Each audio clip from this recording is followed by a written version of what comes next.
श्री शिवाय नमस्तुभ्यं। हर हर महादेव महाराज। धनतेरस की उस पावन संध्या से आरंभ होती है ये कथा, जब मानव अपने घर आंगन में दीप सजाता है, झाड़ू लगाता है, लक्ष्मी माता के आगमन का स्वागत करता है। उस दिन से लेकर दीपावली और गोवर्धन पूजन तक जो नियम और रहस्य हैं वह कोई साधारण नहीं, बल्कि पूरे वर्ष के सुख, समृद्धि और ठणमुक्ति का विधान है महाराज। धनतेरस के दिन एक थाली में सिक्का रखिए महाराज, वही सिक्का जो आपके श्रम, आपकी मेहनत, आपके पसीने का प्रतीक है। उसी सिक्के को पूजन की थाली में विराजमान कीजिए। उस दिन से पूजन का आरंभ कीजिए, धनतेरस की संध्या से।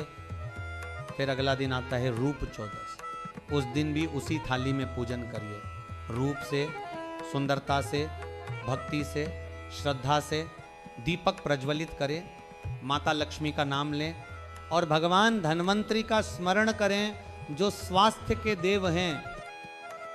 और जब दीपावली की पावन रात्रि आए तो उसी थाली को, उसी सिक्के को, उसी कपड़े, उसी पाटे को जैसे रखा था वैसे ही रहने दें महाराज। थाली, कपड़ा, सिक्का कुछ भी ना हटाएं, सबको उसी स्वरूप में रहने दें, क्योंकि वह पूजन अब अखंड हो चुका है, वह अब लक्ष्मी जी के चरणों से जुड़ चुका है। अब दीपावली की रात, वह रात जब स्वयं माता लक्ष्मी, कुबेर और भगवान विष्णु पृथ्वी पर विचरण करते हैं, उस रात जो दीपक जलाया जाता है वह साधारण नहीं होता महाराज। वह घर के द्वार से लेकर आत्मा के द्वार तक रोशनी फैलाता है।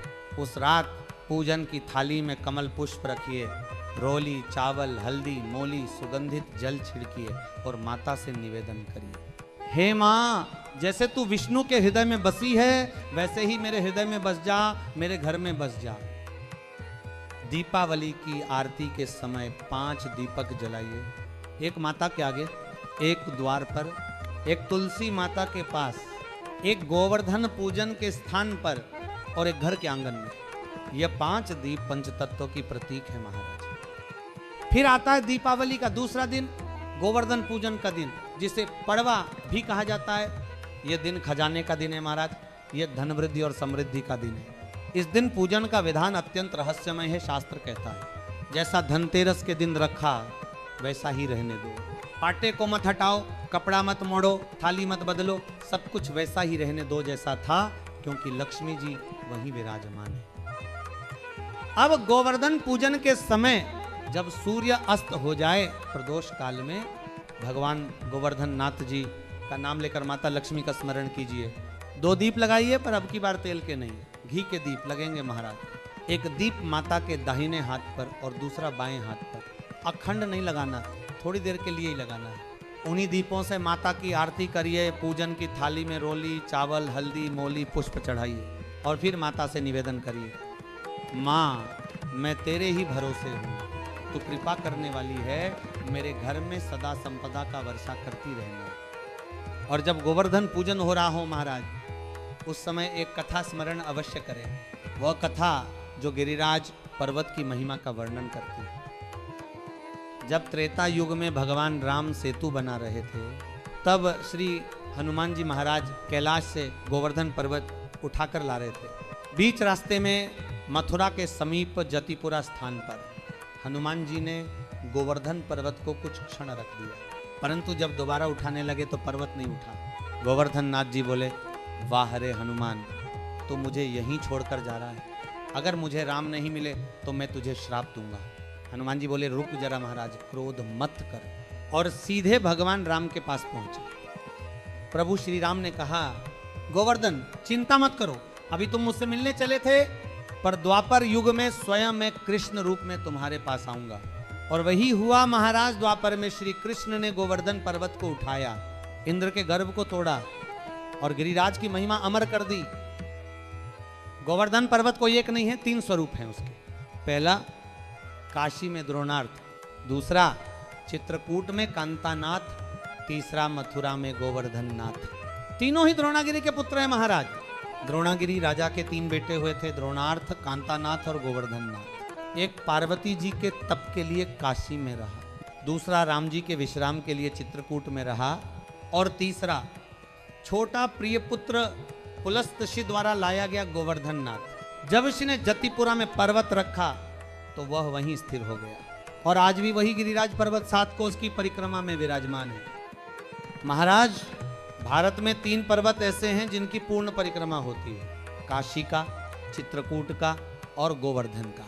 कैलाश की परिक्रमा भी पूर्ण नहीं होती, पर ये तीनों पूरी होती हैं। जो इनकी परिक्रमा करता है, दूध चढ़ाता है या सिर्फ नाम भी लेता है, उसके जीवन से बाधाएं हट जाती हैं, धन की वृद्धि होती है। गोवर्धन नाथ जी का नाम ही है गो लक्ष्मी प्लस वर्धन वृद्धि, अर्थात जो लक्ष्मी की वृद्धि कराता है वही गोवर्धन महाराज हैं। अब शास्त्र कहते हैं यदि किसी का धन अटका हो, काम रुक गया हो, कोई फाइल आगे न बढ़ रही हो, तो कुंदकेश्वर महादेव का नाम लेकर एक पात्र में जल भरिए, उसमें 5 बेलपत्र डालिए, एक सफ़ेद पुष्प रखिए और उस जल को धीरे धीरे शिवलिंग पर चढ़ाइए।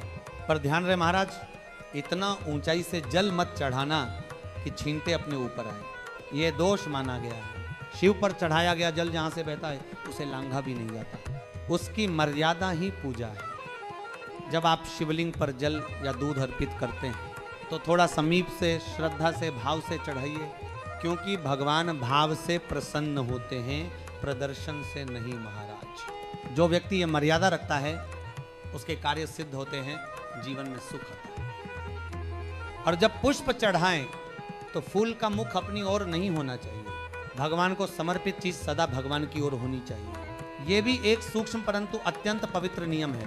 अब कथा आगे बढ़ती है महाराज। जब समुद्र मंथन हुआ, देवताओं और असुरों ने वासुकी नाग की नेति बनाकर सुमेरु पर्वत को मथना प्रारंभ किया। मंथन के बाद जब विष, अमृत, धन, रत्न, अप्सराएं सब निकल गए तो बेचारे वासुकी नाग का शरीर पूरी तरह घायल हो गया। उनकी पत्नी शतशीर्षा उनके पास बैठी, रोने लगी और बोली, हे स्वामी चिंता मत करो, मैं शिव का नाम लूंगा। और जैसे ही उन्होंने शिव का नाम लिया, महादेव प्रकट हो गए और बोले, वासुकी तूने देवताओं के लिए इतना कष्ट सहा है, अब मैं तुझे अपने गले में धारण करूंगा। और तभी से वासुकी शिव के गले में विराजमान है। शतशीर्षा एक ऐसी धर्मपत्नी जो शिव उपासना में लीन थी, उनका नाम ही शक्ति का पर्याय है। और महाराज, जो स्त्री कार्तिक मास में शिवलिंग पर दीपदान करती है, जो शिव को जल अर्पित करती है, वह जन्म मरण के बंधन से मुक्त होकर सीधे शिवधाम को प्राप्त करती है। कार्तिक मास का ये दीपावली पर्व यही सिखाता है। कीर्ति, कृपा और करुणा, ये तीनों एक साथ तभी आती हैं जब श्रद्धा स्थिर रहे, भाव अखंड रहे और भक्ति सरल रहे महाराज। तो अब जब चौथे दिन का पूजन पूर्ण हो तो माता लक्ष्मी से निवेदन करें, माँ ये 5 दिवसीय दीप महोत्सव का जो आरंभ मैंने धनतेरस से किया, वह गोवर्धन पूजन तक अखंड रहे। तेरे चरणों की ज्योति मेरे घर को आलोकित करे। और जब आरती पूर्ण हो जाए तब 5 दीप 5 दिशाओं में रख दीजिए। एक गोवर्धन जी के पास, एक पानी के परिंडे के पास, एक घर के मुख्य द्वार पर, एक तुलसी माता के क्यारे में और एक वहीं जहां माता लक्ष्मी विराजमान है। इस प्रकार जब दीपावली से गोवर्धन तक की यह अखंड पूजा पूर्ण होती है महाराज, तो घर में सुख, शांति, वैभव, धन, संतान, स्वास्थ्य सबकी वृद्धि होती है। ये केवल पूजा नहीं, ये घर के कर्मों का शुद्धिकरण है। यही है कार्तिक दीपावली की सच्ची साधना और यही है भगवान शंकर और माता लक्ष्मी की कृपा का रहस्य महाराज। हर हर महादेव। जय गोवर्धन नाथ जी महाराज। जय माता लक्ष्मी।